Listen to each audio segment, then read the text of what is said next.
So Andrew, having talked about the origins of Passover in the Hebrew Bible, we want to turn our attention to the origins of Easter in the New Testament, which I think brings us pretty much right back to Passover, doesn't it? Exactly. I mean, in fact, the earliest references to a Christian celebration of this that we would call Easter also referred to it as Pascha. Right. So, in other words, I think that for at least a century or two, and perhaps longer in some places, Christians simply thought of Easter as a Passover that was Christianized. And there are certainly aspects of a Christianized Passover that continue into the Christian celebration of Easter as well. So calendarically, of course, this has to do with Christians' understanding not only of the inherent significance of Passover in Judaism, but with the association of Jesus' death and resurrection with the Passover. So as far as we can tell, Easter doesn't have to find itself a particular origin. It's just always there. Mm-hmm. It's just that over some time in the early decades, Christians begin to adapt a celebration of Passover to their own particular faith in Jesus. So it's quite different, for instance, from the origins of some of the other Christian feasts like Christmas, which take hundreds of years to emerge. Mm-hmm. It's organic. It's not so much, shall we have Easter and when will we do it? It's like, oh, well, this is here. What are we going to do with it? Mm-hmm. Within the New Testament, the association of Passover and Jesus' death comes in at least a couple of different right. forms, right? One is narrative, right, which is the Last Supper. Mm-hmm. One is sort of I don't know how to the notion that Jesus is in fact the sacrificial lamb. Yes, so a more conceptual connection, so to speak, which we find in Paul's letters, for instance, who refers to Christ as our Paschal Lamb, our Passover, and Paul probably is aware of a narrative a bit like that in the Gospels, but never actually says that. For him, the importance of this isn't that it took place historically according to a particular calendar. The point for him is that Jesus has a place in the economy of salvation which can be understood using the ritual of the Passover to decipher it. Yeah. So what does that say about the way that Paul understood the Passover sacrifice to function? It seems to have some sort of expiatory nature to it. Yeah, it's interesting because, see, I think that at this point there's a lot of fluidity about the way in which these different sacrificial understandings and ideas are working. Passover, as we've said in another conversation, is a curious kind of sacrificial ritual anyway, because the Exodus 12 narrative places it in a sort of domestic context.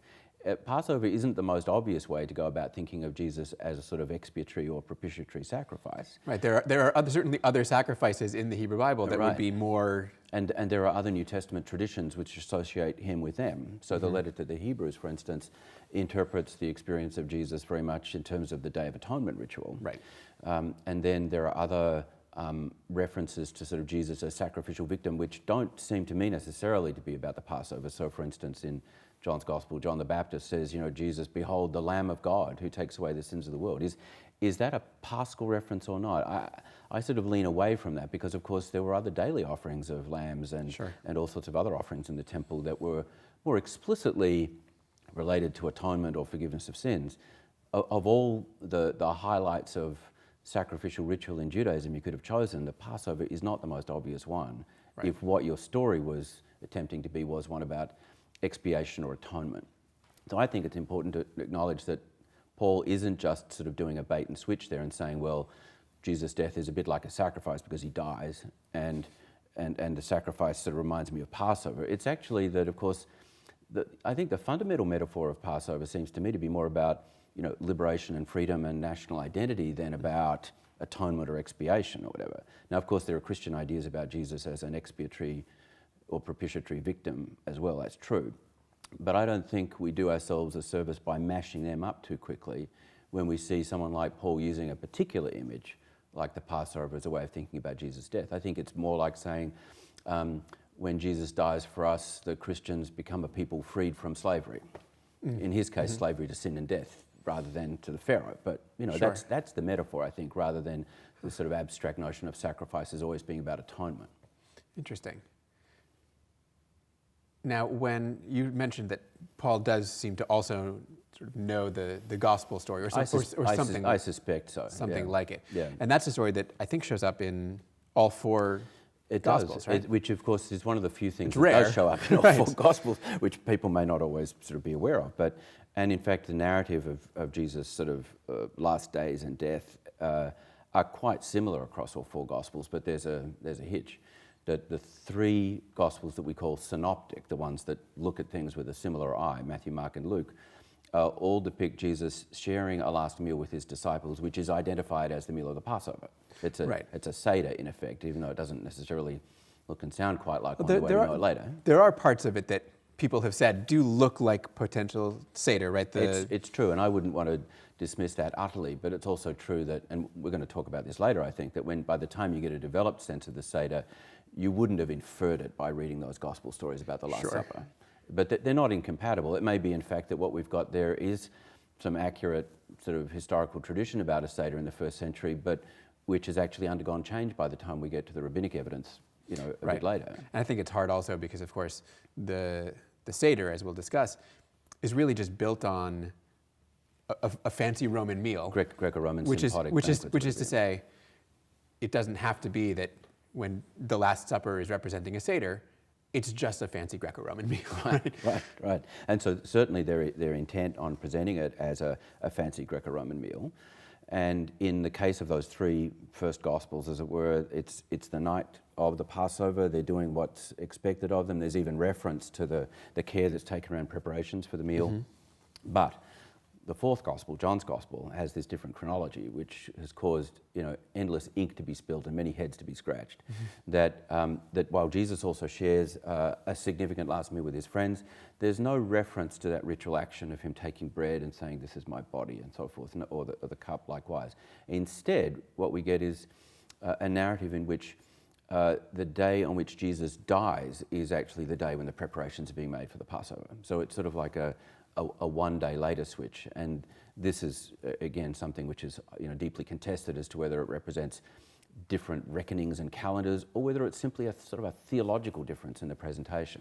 Right, because it seems to me that if John has Jesus dying on the day of the preparation for the Passover, that permits the association of Jesus with the sacrificial lamb in a way that the synoptics don't. That is, it's closer to Paul. Indeed, that's quite right. I think, and I think this is a commonly held, if not universal, view that when Jesus dies on the cross in the Gospel of John, he is in effect, being slaughtered as the Paschal Lamb, ready for the feast to come. But the feast, becomes metaphorized in that sense, or perhaps his resurrection is then understood to be the fulfillment of the feast. But the two chronologies don't work, at least from a purely or strictly historical point of view. And so some people think, well, maybe there are two calendars going on. So for instance, there's evidence that those folks sitting out near the Dead Sea, the Qumran sectarians, from some of their literature may have had a calendar that was a day off at this point. I mean, that would be convenient as a way of sort of explaining it in purely historical terms. I personally, I'm a bit skeptical about that, but I also don't find it nearly as interesting. I think it's much more interesting to think that the gospel writers have something in mind to tell us about the character of Jesus' death and why it would matter. And sometimes I suspect chronology gets shaped in order to tell us the things they want to tell us. Is there anything else, aside from the two major things we've discussed, is there anything else in the New Testament that points toward Easter as an observance? Or is it mostly a sort of very close post-biblical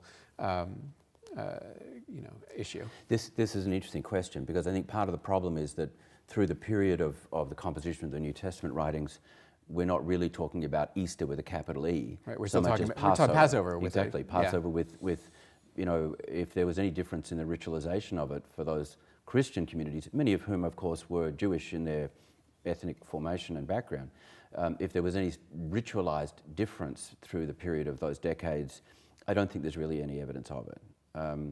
So we do have some related issues that pop in. For instance, there's some hints that perhaps people begin to think about Sunday as a day to be observed of significance, and that becomes it's a related issue because, of course, the reason that Sunday seems to be observed is because Jesus' resurrection is associated with Sunday. So we get two kind of competing chronologies emerging in early Christianity about how feasts sort of work. One is the idea that when Passover happens, so that's the key thing, and a calendar based on the cycle of the year. But then Christians also start to think about the observance of Sunday as a part of the cycle of the week. And we'll talk more about that when we talk about how Easter develops. But the hints of a problem are actually sort of scattered in the text there, even though it doesn't yet sort of come to a head. Which of those two ways of thinking about the resurrection of Jesus is going to be more calendarically important for you? Yeah. You said right at the beginning that the earliest observances are called Pascha. Yeah. Does that word have special meaning or resonance? Is it simply? I mean, it is the Aramaic word for Pesach, right? For Passover. That's where it comes from. But is it understood to be our Pascha as opposed to? Well, this contestation sort of emerges very clearly in the 2nd and the 3rd centuries. But to go back to the first question of meaning, it's also understood to relate to a Greek word, the Greek word for suffering or experience, paskein. Mm-hmm. So I think that the kind of early Christian authors are perfectly happy to see the sort of coincidence or homophony or whatever it is of an Aramaic and a Greek word to be something they can make something out of. So the idea of the Pascha as a time to celebrate the suffering of Christ also starts to emerge around this point as it's sort of a theological equivalent of a pun, really. Right, which is, interesting because, of course, I think that's much of what Pesach has become in itself, right? It's also, right, the passing over is also working somewhat wordplay into the festival. And the Passover part, of course, it works in English in a different way from the way it works in the Hebrew and stuff. Right, exactly. Yeah. Okay, so I think that helps us understand sort of how Passover turns into sort of observing Jesus' death in the New Testament. And as we're moving on, we'll turn next time to what happens to Passover in particular after the biblical period. Great.